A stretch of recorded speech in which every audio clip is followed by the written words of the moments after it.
आपको थोड़ा सा सरसों का तेल लेना है और काला आप सुरमा ले लीजिए जो कि डली वाला होता है, उसे थोड़ा सा पीस करके अब इस सरसों के तेल में मिला लीजिए। अच्छा। और जैसे हमने 8 पत्ते रख लिए, आप एक पत्ता उठाइए और उसकी पीछे वाली डंडी से ही इन 7 पत्तों पे ओम शम शनिश्चराय नमः लिख दीजिए। अगर मान लीजिए आपके एरिया में काला नमक या काला डली वाला सुरमा नहीं मिल रहा है तो आप हनुमान जी का सिंदूर भी ले सकते हैं दर्शकों, ये भी बहुत अच्छा उपाय रहेगा। लेकिन अगर आप सिंदूर लें तो हनुमान जी का ही चमेली का तेल लीजिए। मैं फिर से बता देता हूँ, अगर आप हनुमान जी का सिंदूर लें तो कृपया चमेली का तेल लें। अब इन दोनों को एक साथ मिला करके ओम शम शनिश्चराय नमः उन पीपल के पत्तों पर लिख लीजिए। जो 8वां पत्ता होगा इन 7 में से कोई भी उठा करके उससे भी लिख दीजिए। और अब इन्हें किसी भी काले धागे के अंदर, जो कि काले रंग का हो तो ज़्यादा अच्छा रहेगा, इसको काले धागे में थोड़ा थोड़ा इस प्रकार से पिरो करके बांधिएगा, नहीं गांठ मत मारिएगा। गांठ हमको पूरे लास्ट में ऊपर वाले पर मारनी है। अच्छा। जय सिया राम। आज का एपिसोड बहुत ही विशेष है क्योंकि शनिदेव का राशि परिवर्तन होने जा रहा है 29 मार्च से, और जिसकी वजह से बहुत सारे राशियों के ऊपर शुभ प्रभाव पड़ने वाला है, किसी के ऊपर अशुभ प्रभाव पड़ने वाला है, किसी के ऊपर मिश्रित प्रभाव पड़ेगा। इस तरह की जिज्ञासाएं काफ़ी सामने आई हैं। तो इसको लेकर के हमने तरुण कपूर जी के सामने बातें रखी, तो उन्होंने विस्तार से इस बारे में बताया है कि किन राशियों के लिए शुभ रहेगा, किन को सावधान रहने की आवश्यकता है, क्या कुछ उपाय करें कि हमारा जीवन मंगलमय बने। इसको आप ध्यान से सुने। स्वागत है आपका। जय सिया राम। जय श्री राम। दर्शकों, आगामी 29 मार्च 2025 शनिवार से, जो कि शनिचरी अमावस्या भी है, उस दिन शनिदेव का गोचर हो रहा है अपनी प्रिय राशि कुंभ को छोड़ करके मीन राशि के अंदर। अच्छा। तो इसमें कुछ राशियों की 7.5 शुरू हो जाएगी, कुछ राशियों का ढैया और अष्टम ढैया शुरू हो जाएगा। ढैया जैसे मनोज जी सब लोग जानते हैं कि 2 प्रकार का होता है, एक चतुर्थ ढैया और एक अष्टम ढैया।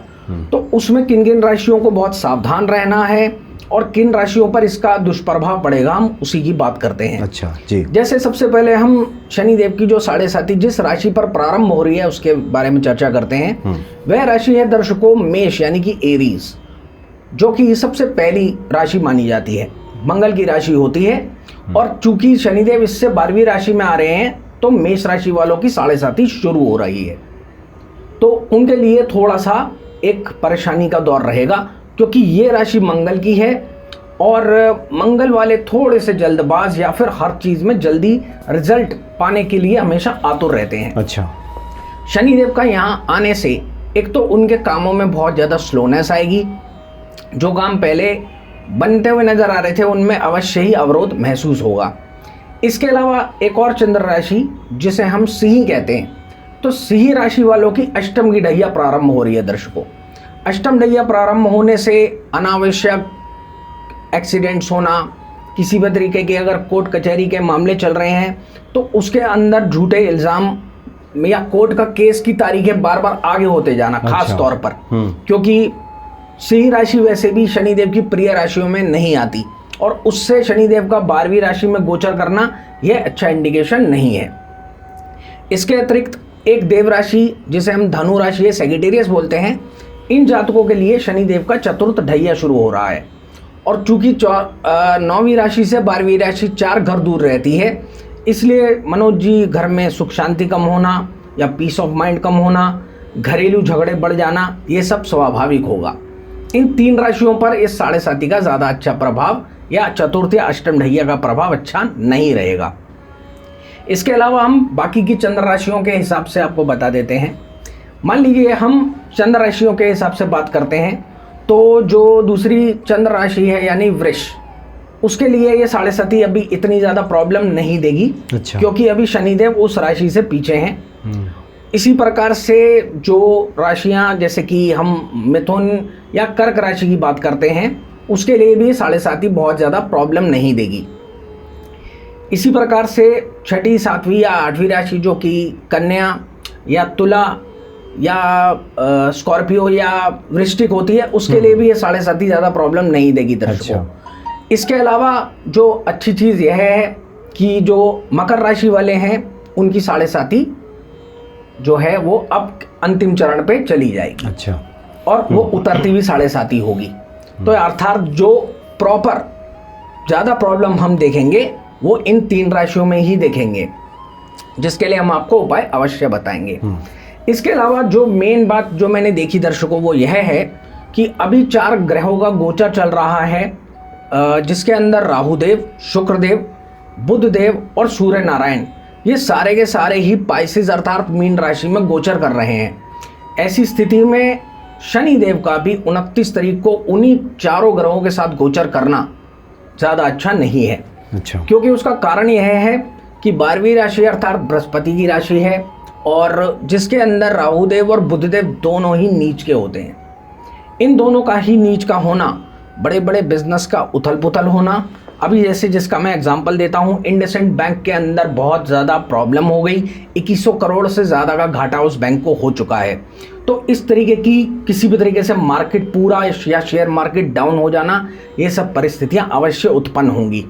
क्योंकि राहुदेव और सूर्य के मिलने से एक सूर्य ग्रहण का निर्माण होता है दर्शकों, और सूर्य और बुध मिलके मनोज जी बैंकिंग सेक्टर को क्रिएट करते हैं। अच्छा। तो बुधदेव वक्री हुए कुछ दिनों पहले और सूर्य साथ में है और राहु भी साथ में आ गए, तो सूर्य मिश्रित राहु ने इस ग्रहण दोष को जन्म दिया और बुधदेव वक्री हुआ तो बैंक का यह हाल हो गया।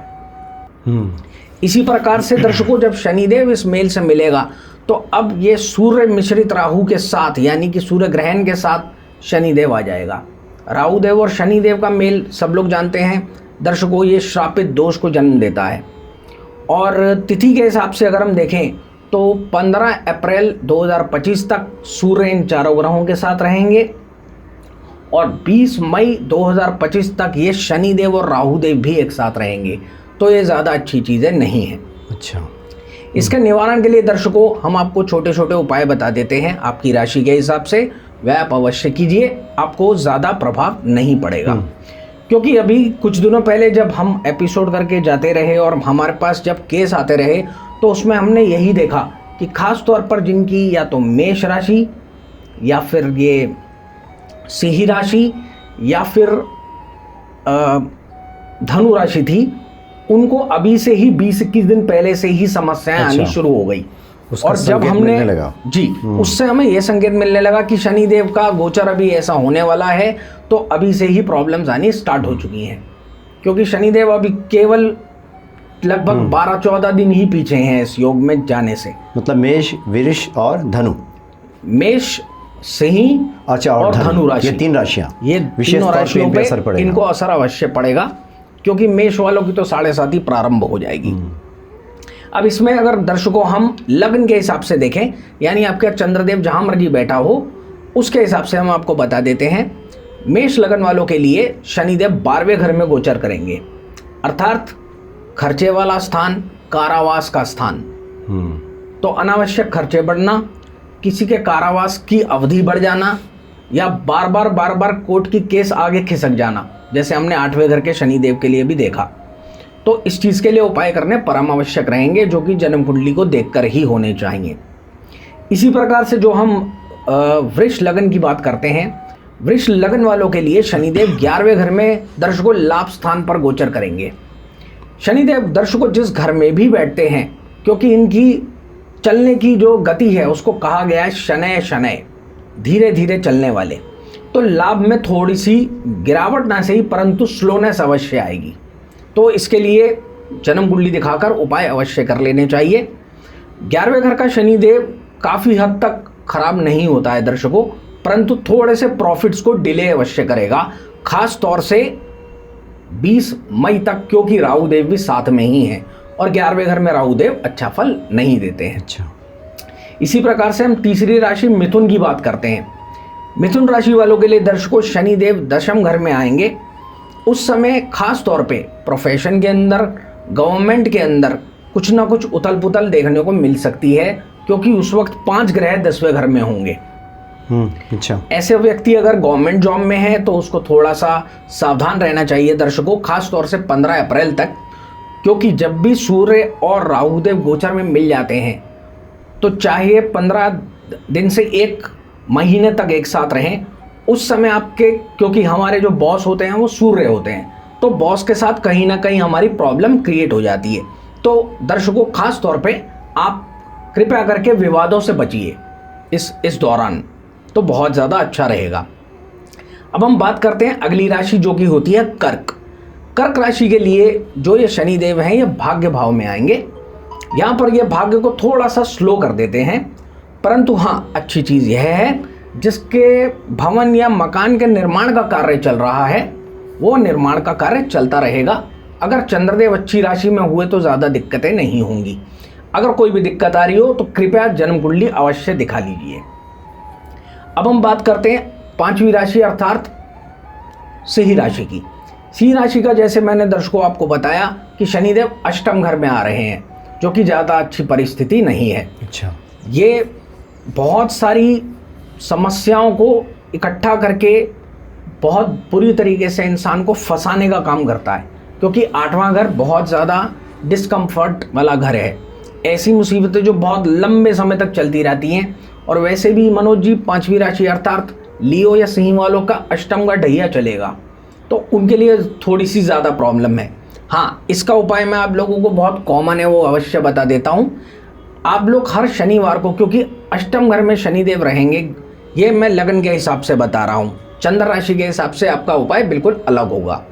अगर हम लगन के हिसाब से बात करें तो 8वें घर में अगर शनिदेव गोचर में रहेंगे तो आपको बहुत आसान एक कार्य करना है। दर्शकों, 800 ग्राम काली माँ की दाल ले लीजिए और उसको काले कपड़े में लपेट करके शनिदेव के चरणों में अगले 2.5 साल तक आप चढ़ाते रहिए। किस चीज़ की दाल ले लीजिए?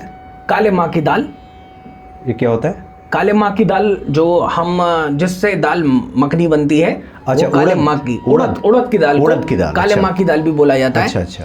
तो काले उड़द की या काले माँ की दाल ले लीजिए, उसको 800 ग्राम लेकर के काले कपड़े में लपेटकर इसको शनिदेव मंदिर में चढ़ाते रहिए। ऐसा करने से आपकी अष्टम की ढैया काफी हद तक दर्शकों ठीक रहेगी। अब हम बात करते हैं 6ठी राशि अर्थात कन्या राशि की। कन्या राशि के जातकों के लिए शनिदेव 7वें घर में आएंगे, जो कि दर्शकों डेली सोर्स ऑफ इनकम का घर होता है। अब जितने भी लोगों का मनोज जी इस प्रकार का काम है जिसमें उनकी डेली की कैश ट्रांजैक्शन होती है, उनको उस चीज में कहीं ना कहीं प्रॉब्लम्स आएंगी और पेमेंट अवश्य फंसेगी दर्शकों। तो इस चीज का हमें बहुत ज्यादा ध्यान रखना है कि कृपया करके कन्या राशि वाले बहुत ज्यादा उधारी ना करें। अच्छा। और ये ना सोचे कि ये पैसा जल्दी मिल जाएगा, क्योंकि मेरे पास जो केस आया उसमें मैंने ये वाली चीज देखी। उनके पैसे जैसे मान लीजिए 5 या 6 दिन पहले आने थे तो अभी तक नहीं आए, 10 से ऊपर दिन हो गए हमें उस जन्म उधार देने से बचें। इसलिए कृपया आप उधार देने से बचिए, तो बहुत ज़्यादा अच्छा रहेगा। अब हम बात करते हैं दर्शकों 7वीं राशि अर्थात तुला राशि की। तुला राशि के जातकों के लिए शनिदेव 6ठे घर में आएंगे, जो कि रोग रिपु ऋण का घर होता है। वैसे भी दर्शकों 6ठे घर में शनिदेव बहुत ज़्यादा अच्छे इफेक्ट नहीं देते। हाँ, ये चीज़ अच्छी होती है कि 6ठा घर बिजनेस के लिए भी देखा जाता है। तो अगर आपके बिजनेस में आपके सर्वेंट्स हैं या जो आपके अंडर काम करते हैं, कृपया उन्हें एडवांस पैसे देने से बहुत ज़्यादा सावधानी रखिए, वरना काफ़ी लोग इसमें पैसा लेकर चले जाएंगे और वापस नहीं आएंगे। अभी होली आई तो उसमें काफ़ी लोग अभी तक, होली को हालांकि अभी 2 ही दिन हुए हैं, परंतु लोग वापस नहीं आए हैं। जो कह कर गए थे हम वापस आ जाएंगे अगले दिन। तो कृपया करके थोड़ा सा इस चीज़ पर ध्यान रखिए कि 6ठे, जिनकी भी तुला राशि है, चूँकि शनिदेव 6ठे घर में गोचर करेंगे 2.5 साल तक, तो उनको थोड़ा सा बिजनेस पॉइंट ऑफ व्यू में ये सावधानी रखनी पड़ेगी। इसी के अंदर 6ठे घर से चूँकि हम लोग प्रॉपर्टी डीलर का भी काम देखते हैं और इसी से ही हम बहुत बड़ी मार्केट, जिसको हम शेयर बाज़ार बोलते हैं, उसमें भी मार्केट अप डाउन इन लोगों के लिए होने का बहुत ज़्यादा अंदेशा है, जो कि 7 नंबर यानी कि तुला लगन वाले हैं। अब हम बात करते हैं दर्शकों वृश्चिक लगन वाले। वृश्चिक लगन वालों के लिए 5वें घर के अंदर शनिदेव का गोचर होगा और 2.5 साल के लिए ये एजुकेशन के घर में आएंगे। तो दर्शकों जिनकी भी एजुकेशन से रिलेटेड तैयारी है, कंपटीशन की खास तौर पे, उनको कहीं ना कहीं कंपटीशन को पास करने में कठिनाई अवश्य महसूस होगी। इसलिए दर्शकों बहुत ज़्यादा ज़रूरी है कि जब भी ऐसे बच्चे पढ़ाई करें तो एक तो वो बहुत ज़्यादा नीले या काले रंग के कपड़े पहन करके ना करें, तो बहुत ज़्यादा अच्छा है। 5वां घर जैसे कि सब लोग जानते हैं कि बृहस्पति देव और सूर्य का होता है, तो अच्छा ये रहेगा कि आप हल्के रंग के कपड़े पहने, खासतौर पे पीले या संतरी या पिंक कलर के कपड़े पहनकर अगर आप पढ़ाई करते हैं। और उसके अलावा रात को बहुत ज़्यादा अनावश्यक ना जागते हुए केवल अपनी पढ़ाई पर ध्यान दें तो ज़्यादा अच्छा रहेगा, क्योंकि यहाँ पर 5वें घर में शनि देव का गोचर है, तो एजुकेशन से बहुत ज़्यादा अच्छे रिजल्ट्स नहीं मिलेंगे जब तक हम उपाय नहीं कर देते। अब हम बात करते हैं दर्शकों धनु लग्न वालों की, जिनके लिए चतुर्थ का ढैया देखा जाएगा। यहाँ पर चौथे घर में जैसे हमने बोला शनिदेव आने की वजह से बहुत ज़्यादा प्रॉब्लम रहेगी, घर का पीस ऑफ माइंड बहुत ज़्यादा डिस्टर्ब हो जाएगा। और इसके अतिरिक्त अगर हमने किसी को भी खास तौर पे घर बनाने के लिए उधारी में पैसा भी दे रखा है, तो चौथे घर वालों के लिए भी वही समस्या रहेगी, वो पैसा वापस आसानी से नहीं मिलेगा। इसलिए दर्शकों अच्छा रहेगा कि आप 29 तारीख से पहले यदि किसी को आपने खास तौर पे घर बनाने के लिए पैसा दे रखा है तो पैसा ले लीजिए, बाद में उन्हें देने में अवश्य ही तकलीफ होगी। अब हम बात करते हैं अगली राशि जो कि शनिदेव की मकर राशि है। मकर लगन वालों के लिए शनिदेव तीसरे घर में गोचर में रहेंगे। उस वक्त पे छोटे भाई बहनों से लड़ाई झगड़ा होना या कहीं भी यारों दोस्तों के साथ भी कहीं ना कहीं प्रॉब्लम्स क्रिएट हो जाएगी, तो इसलिए दर्शकों थोड़ा सा अपने रिलेशनशिप्स को बचा के रखें और ज़्यादा से ज़्यादा कोशिश करें कि हर बात को आराम से बैठ करके सॉल्व करने की कोशिश करें, तो बहुत ज़्यादा अच्छा रहेगा। अब हम बात करते हैं अगली राशि जो कि है कुंभ राशि। कुंभ राशि वालों के लिए या कुंभ लगन वालों के लिए जो शनि देव हैं वो दूसरे घर में रहेंगे, जो कि धन भाव होता है। यहाँ पर धन की समस्या अवश्य आएगी दर्शकों, धन आपका फंस सकता है। जैसे अभी हमने बैंक की भी बात की, तो ऐसे लोगों को अपने बैंक की हिस्ट्री को देख लेना चाहिए। और अगर किसी इस प्रकार, क्योंकि हमारे बहुत सारे लोग हैं जिन्होंने मनोज जी छोटे छोटे बैंकों में अपने पैसे डलवा रखे हैं, जो कि खास तौर पे नेशनलाइज बैंक्स नहीं हैं। अच्छा, तो खास तौर पे मकर लगन वालों को अपने बैंक में जाकर देख लेना चाहिए कि उस बैंक की परिस्थिति ठीक है या नहीं। बिकॉज हम हमेशा ही बोलते हैं prevention is better than cure, तो अच्छा ये रहेगा कि अपने बैंक की हालात को देख लीजिए ताकि आपका पैसा फंस नहीं जाए। अब हम आखिरी लगन की ओर आते हैं जिसमें मीन लगन है। अब शनिदेव पहले घर के अंदर रहेंगे, तो पिता से वाद विवाद होना, उसके अतिरिक्त अपनी सेहत का भी खराब होना, किसी भी प्रकार से आप चाहे जॉब में हो या बिजनेस में हो उसमें भी कहीं ना कहीं कमी आपको देखने को मिलेगी। तो इसमें भी हमें बहुत ज़्यादा सावधान रहने की ज़रूरत है।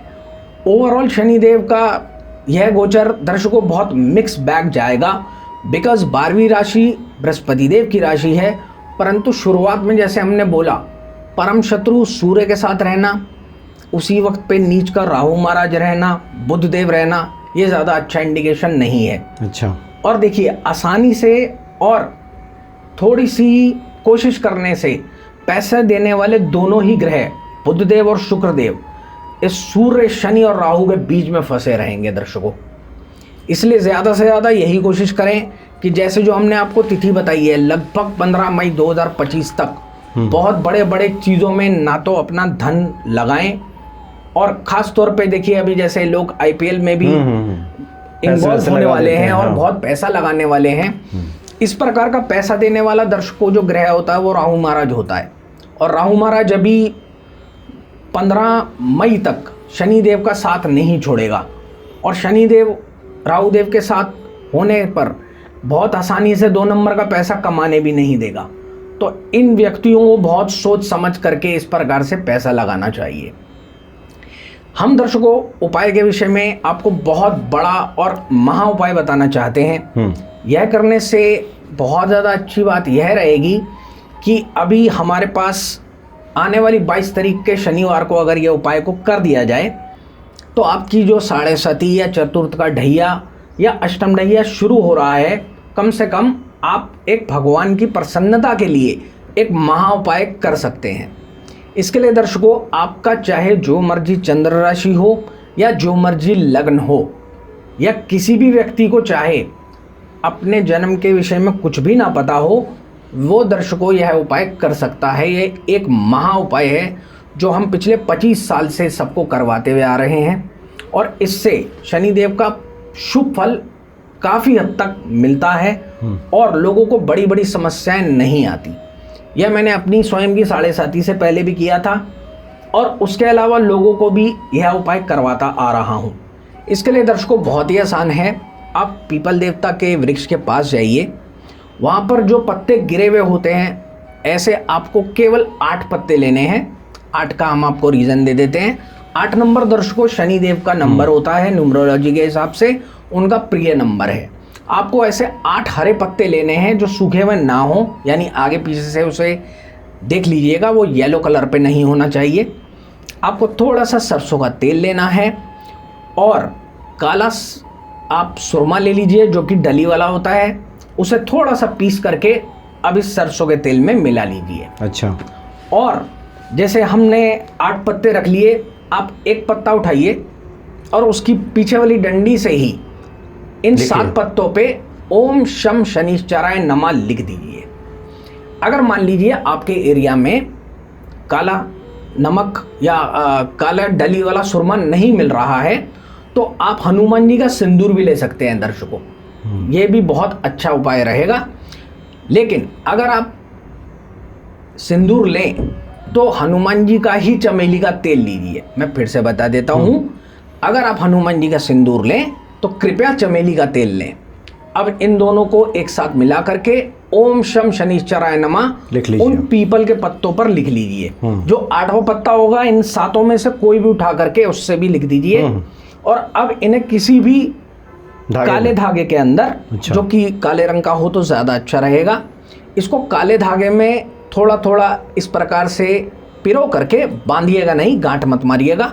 गांठ हमको पूरे लास्ट में ऊपर वाले पर मारनी है। अच्छा। और इसको शनिवार के दिन 22 तारीख को 8 बजे के बाद, रात्रि 8 बजे के बाद ही शनिदेव के गले में डाल दीजिए और हाथ पीछे करके यही प्रार्थना कीजिए कि हे प्रभु, आने वाला गोचर चाहे मेरे 7.5 है, चाहे मेरा चतुर्थ ढैया है या अष्टम ढैया है, वह आपके आशीर्वाद से अच्छा जाए और मुझे मेरे कर्मों के अच्छे से अच्छे फल प्राप्त हों।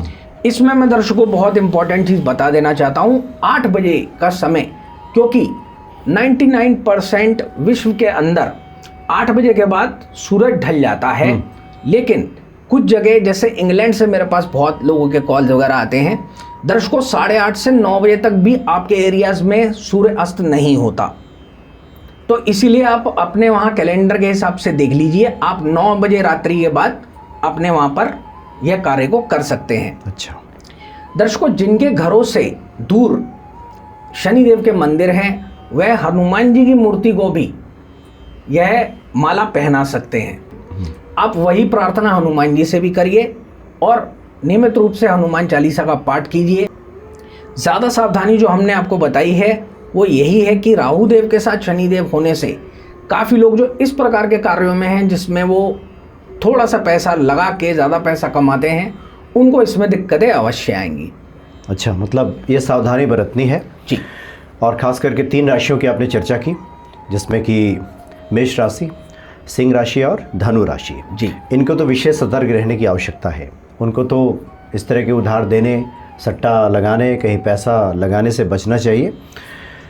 और बाकी अन्य राशियों पे क्या प्रभाव पड़ेगा, इसका शुभ फलाफल क्या होगा या फिर किसको कितना सावधान रहना चाहिए, आपने विस्तार से बता दिया है।